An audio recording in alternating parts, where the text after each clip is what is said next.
ay umiinit yung isang channel. Channel 1, kasi ito nakaangat, no? Tinanggal na nila yung sakit. Ayan, tinanggal na nila. Kasi umiinit daw. Singit muna tayo ng medyo maliit. Tapos ko lang gawin itong live na Fit 3000. Next natin itong Trident na CE7. Galing Romblon or Mindoro ito. Nakalimutan ko lang. Romblon or Mindoro eh. Basta mga ganun.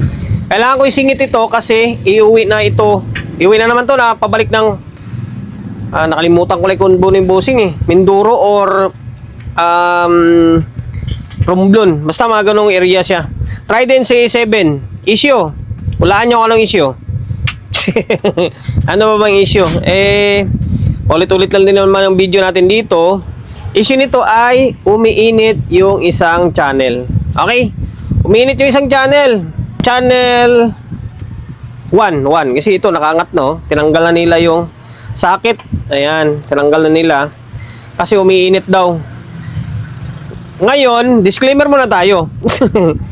Sabihin nyo naman, ulit-ulit lang yung video natin eh. Okay lang kasi kailangan ko siyang gawa ng video kasi unang-una, kaya dinala nga rito to, galing probinsya pa, dinala rito sa atin para ipagawa dahil nakikita tayo sa may video natin eh. Okay? In the same time, gusto nila makita kung paano gawin yung unit nila. Kaya, wala, no choice kayo. Kung ayaw nyo na panoorin, pwede naman maghanap ng ibang video sa mga ngayon lang makasilip ng video natin, para sa inyo ito. And then, kahit pa paano, meron kayong makita or makukuhang ideya ba and technique. Pangatlo, may content ako kahit pa paano. Para kahit pa paano may kita tayong kapiranggot na dollar. Okay? Umiinit. Ang issue ay umiinit. Ito yung dahilan yan. Trimmer. Yan, trimmer lang. Ayan, trimmer yung kulay dilaw niya, no? Ayan, tumataas yung bias niya kaya umiinit. Ngayon, ibabalik natin. Babalik ko ito, Ano? Okay, binalik ko na yung socket, Ngayon, naka-plug na yun doon sa may bulb. Okay, pansinin nyo. Okay. Pupugak-pugak yung bulb natin, Meaning, merong mataas na bias dyan. Ito na yun, binalik natin. Ngayon, pag binunot mo yan, ganito mangyari, Binunot natin to, switch natin, naging normal siya, diba? Meaning, yung channel 1, yung merong mataas na bias. Okay, ito naman ngayon yung deal ngayon. If you fix bias, tapos, dadagdagan ng output lang. Okay, dagdagan natin ng output. Yan. Fix bias, tapos dadagdagan ng output. Okay, bago natin simulan to sa pagto-troubleshoot, magpo-promote muna tayo ng YouTube channel natin. Sa mga hindi pa nakapag-subscribe, paki-subscribe ng YouTube channel natin, Pindutin mo yung bell button sa gilid, select mo yung all. Ayan, kapag napindot mo na yan, manonotified ka kapag mayroon tayong bagong upload na video. Nag-upload tayo ng video isang beses, dalawang beses kada araw. Okay? Ngayon, simulan na natin. Dito muna baklasin natin. Channel 1 muna para may reference tayo mamaya kung ano yung biasing, ano pinagkaiba ng biasing nila. Okay? Bali, pinutol and then finix ko na agad. Mambira, na-excite ako. Ngayon, ito siya, ito to. Pasensya na kayo. Masyado tayo na-excite, Nagmamadali tayo kasi dami nating habulin. 332 meaning 3.3K. Okay, 3.3K. Yan, dito siya galing. Pwede nyong katirin. Kung may cutter kayo na side cutter kayo na ganito, matalas, pwede. Pero mag-ingat kayo, baka madali nyo yung ibang mga pyesa. Okay? Ngayon, pag naputol mo na yan, gilid-gilid na lagyan nyo. Gilid dito sa may kabila. Okay? Ayan. Ganyan lang siya. Yung taas, hindi nyo napapansinin yan. Huwag nyo napansinin. Ngayon, yung value na ginagamit ko rito ay 2.8 na. Okay, 2.8. PD 2.7. Pwede yan. 2.7, 2.8. Value naman ito ay isang 1K and then isang 1.8K. Okay? Ayan, zoom in natin. Okay, 1K tapos 1.8 equals 2.8. Ngayon, na-fix na yan. Pwede natin ibalik dyan. Pwede natin ibalik. Yan, balik natin. Tapos, sabay. Kahit di naman natin balik itong mga kable na maliliit. Tapos, sabay, sukat tayo ng biasing niya. Okay? Kumpara natin sa may kabilang side. Ngayon, switch natin sa 2.5. Okay? Kung kanina, pag on natin, yung ilaw, pumupugak-pugak or lumiliwanag yung ilaw, pansinin nyo. Okay? Oh, wala na oh. Diba? Nag-normal na siya oh. Oh, wala ka na makitang maliwanag na ilaw or yung kumukurap-kurap na ilaw. Okay, sukatan natin ng biasing. Sa mga taga-subaybay natin, kung na to, kabisado na nila to. Pero sa mga ngayon lang makasubaybay, eh, para sa inyo to.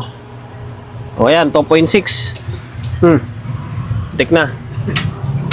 Ito may bulb tayo. Yan ang gusto ko sa CE. Kahit na magkadikit ka eh, magpo-protect lang siya. Ayan, 0.26 siya. Ganda ng biasing na yan. Tapos ito yung Phoenix natin.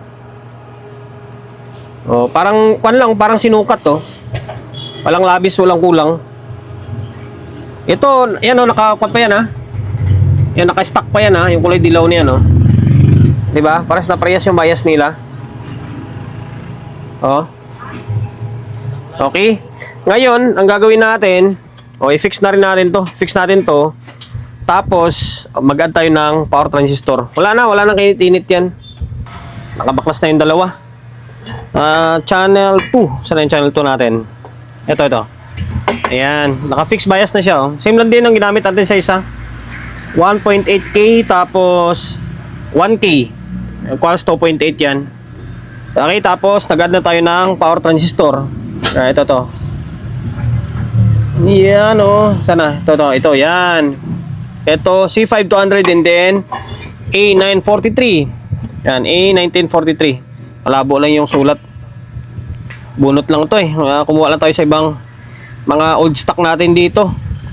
Yan, kapag nagdagdag kayo ng output na lang talaga idadagdag nyo kasi meron na siya nakabang na 5 watts na resistor para sa may emitter niya. Ito. Tapos itong sa may collector niya, meron na rin yan. Output na lang talaga idadagdag nyo or transistor na lang talaga. Pero, huwag nyo kalimutan maglagay ng sapin or meka. Ayan, ito. Kailangan nyo ng sapin ng meka. Kasi kapag nagdagdag lang kayo na walang sapin, yari na. Labo-labo na mangyari dyan. Masisiraan kayo lalo. Okay, yan, meron yan. Meron yang fiber or meka insulator. Ayan, ito sa isang channel. Tapos ito naman yung una nating ginawa or una nating Phoenix. Okay, meron na rin kompleto na output niya. Kaya tingnan nyo yung washer, mas malaki against dito. Ayan. C5200. And then tingnan nyo may nakasulat yan. C5200 tapos A1943. Huwag kayong magkamali or huwag kayong magkabaliktad. Lalo na kapag wala kayong bulb na gamit, delikado. Kapag may bulb kayo, ilaw lang yan. Ito 1943 yan. Tapos dito ay C5200. Okay? Ngayon, pwede na to. Pwede na yung balik to or pwede na natin audio testing to para sabi ko nga mabilis ang video lang ito. Mamaya ko nalinisan kapag tapos na tayo mag-vlog para hindi haba lalo yung oras natin. Okay, balik natin yung mga socket. Tapos ayan, pasensya na kayo. Hindi naman totaling paulit-ulit yung video natin or isa lang na content ba. Sorted din naman tulad niyan, mayroon tayong live fit. May mga old school rin naman tayo nagawa, di ba? Meron pa akong Kessler, abangan nyo. Meron pa tayong Kessler na gagawin. Pero baka by 26 na ng December yun, pang New Year naman yun. Okay, meron pa tayong kasunod nito, Cat 5, Category 5. Meron pa tayong Fit na 2000. Ayan, kaya hindi nyo rin masabi na isang brand lang or isang unit lang yung ginagawa natin. Sorted tayo, siyempre. Kaya nga yung video natin, isang beses, dalawang beses na video na-upload natin kada araw. Okay, galawin natin yung switch. Mukhang naman, malambot naman. Ngayon, maglalagay ako ng sana, yung speaker natin. Maglalagay ako ng speaker and then audio input muna. Naglalagay na tayo ng speaker, yan, dalawa. Tapos naka stereo tayo. Cellphone natin ng gumagana. Laptop natin, mukhang palyado yung SD card niya. Ano ba tawag doon? Okay, switch on.